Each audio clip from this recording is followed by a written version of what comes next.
In nomine Patris et Filii et Spiritus Sancti. Amen. Shalom, Aleichem.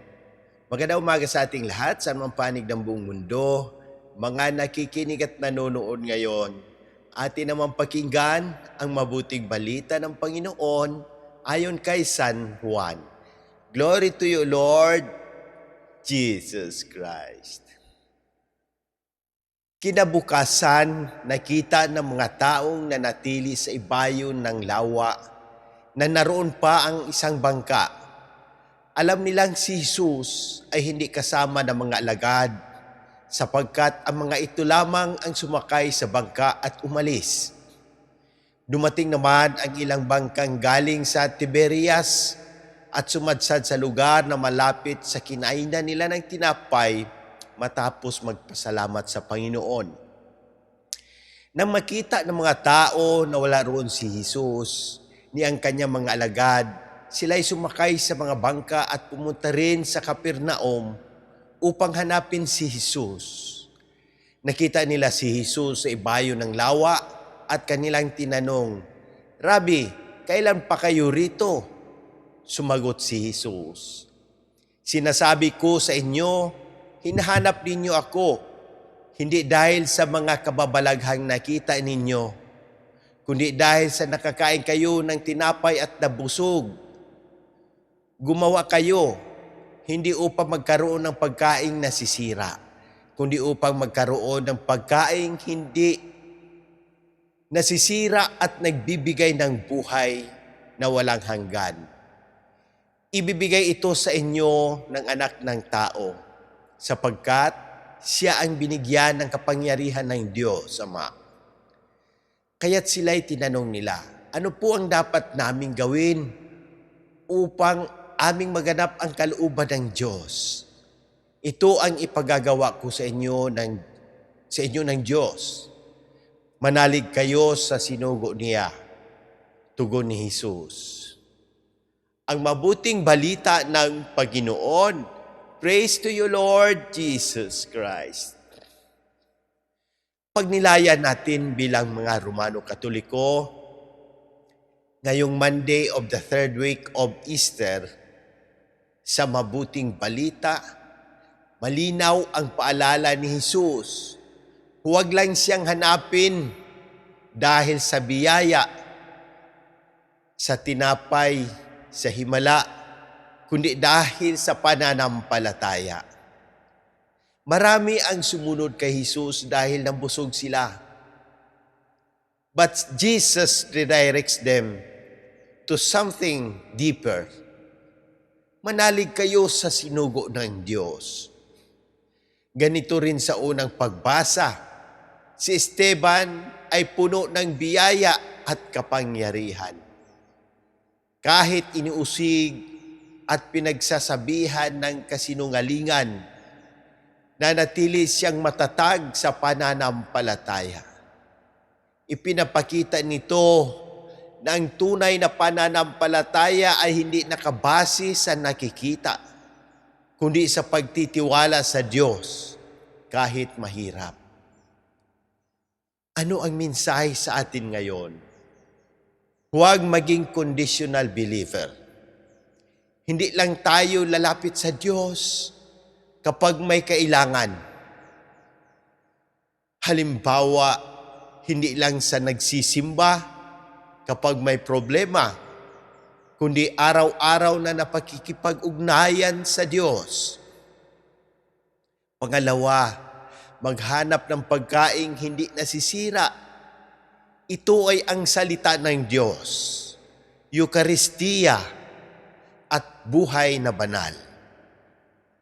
Halimbawa, mas inuuna ang dasal kaysa social media. O kahit busy, naglalaan ng oras kay Lord. Pangatlo, maniwala kahit hindi nakikita, tulad ng sabi ni Jesus. Ang gawain ng Diyos ay hindi manalig. Halimbawa,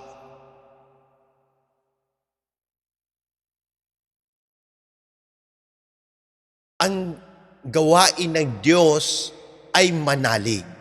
Halimbawa, kahit hindi pa dumating ang sagot sa panalangin, nagtitiwala pa rin tayo. Ang patutuo ng Church Fathers, si Saint Augustine, our hearts are restless until they rest in you. Ibig sabihin, hindi sapat ang material na bagay. Diyos lang ang tunay na magbibigay kapayapaan. Si Saint Ignatius of Antioch, tinawag niya ang Eucharistia bilang medicine of immortality. Ang tunay na pagkain na nagbibigay buhay na walang hanggan ay si Kristo mismo. Si Saint Irenaeus, the glory of God is man fully alive. Kapag namumuhay tayo ayon sa kalooban ng Diyos, doon tayo tunay na nabubuhay. Ano ang dapat nating gawin bilang Romano Katoliko? Manalig sa Diyos kahit walang kasiguraduhan sa mundo. Isabuhay ang mga kautusan sa araw-araw. Tumanggap ng mga sakramento, lalo na ang Eucharistia at kumpisal. Maging saksi ng pananampalataya tulad ni Esteban. Magdasal, hindi lang para sa sarili, kundi para sa lahat. Manalangin tayo. Panginoong Hesus, Ikaw ang pagkaing nagbibigay buhay na walang hanggan. Turuan mo kaming hanapin ka, hindi lang dahil sa biyaya, kundi dahil Ikaw ang aming Diyos. Ipinapanalangin namin ang kagalingan ng lahat ng may karamdaman, physical, emosyonal, at spiritual. Lalo na kina Monsignor Ismael, Padre Arnel, Padre Ayan, Padre Lorenzo Boots, Padre Cesar, Padre Boy, Raul, Jonah, Adela, Fatima, Raymond Lawrence, Faith, Rino, Rochelle, Irene, at ang buong pamilya namin. Pagalingin mo sila ayon sa iyong banal na kalooban. Gabayan mo rin ang aming mahal na Santo Papa, ang mga obispo, aming kura paroko, diocesan administrador, Monsignor Claro Caluya, Sister Sara, Jerry, Erlinda, at ang buong simbahan.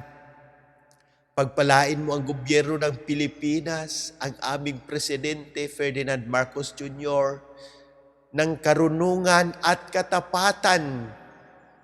Ipagdarasal din namin ang mga pumanaw na lalo sina Papa Francisco, Janet, Hiram, na naway makamtan nila ang kapahingaan sa iyong kaharian sa pamamagitan ng intersesyon ng Mahal na Berhing Maria.